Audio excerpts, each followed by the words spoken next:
Costco has been 4 years in the pipeline, and I think it's been probably 2 years too long. There is not a developer that comes to the town of Yorktown whose feet are not held to the fire. But what the town of Yorktown had a tendency to do was have these guys go out and chase the wicked witch's broom, so to speak. Go out on tasks to go fetch things that had no bearing on what the development was. I had a client one time that had to go look for turtles that didn't exist on his property.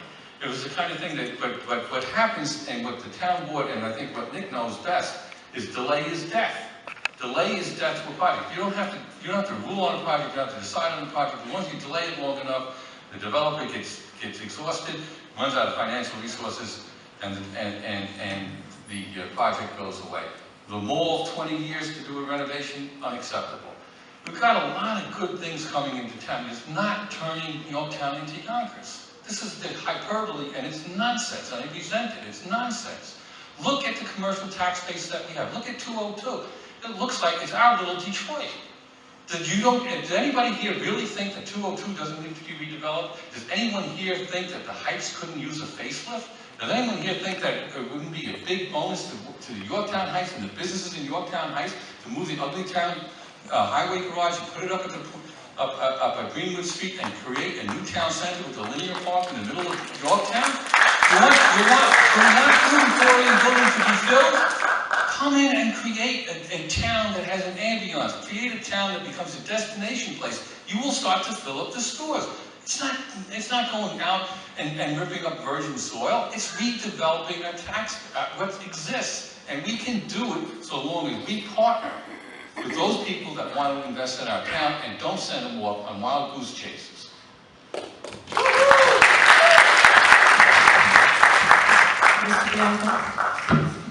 Yes, Costco project.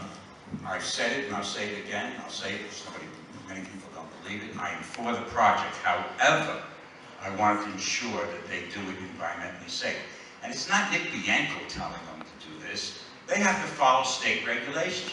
My opponent would just like to come and get a shovel and just dig where all of his land use, former or whatever, friends or clients or whatever. You don't do it that way. We have to follow state law. If you don't like the state law, then let's lobby and change the state law.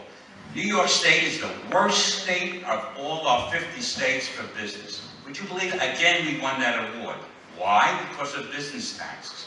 Why? Because of regulations. It's not Yorktown's regulations, it's the state regulations. Now, Costco has to go through an environmental review.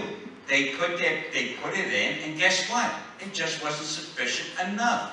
There are 13 pages from the watershed inspector right here that they have to answer questions about stormwater. Why? Because they have to follow New York State law and the Federal Clean Water Act, not the Yorktown law. These are federal and state law. If you don't like, Mike, the laws, and lobby your Representative Lowy and Greg Ball to change these laws. Don't blame it on the people in Yorktown, because it's not our fault, it's their fault. And in some cases, these are good things. Why shouldn't someone follow the Clean Water Act?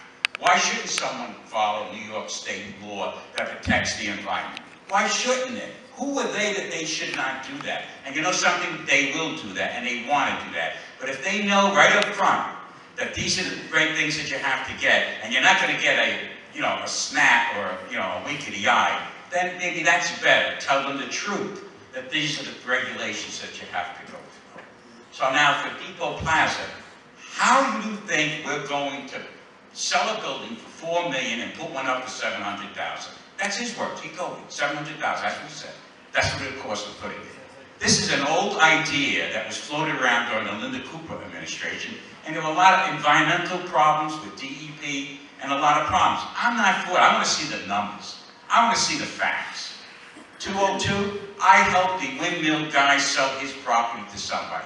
And I told this story once before. I met somebody in Starbucks and started talking, and he then bought the windmill from got his name right now. So I am for to fill an empty store, but I'm not going to put a new store that remains empty. Okay, thank you.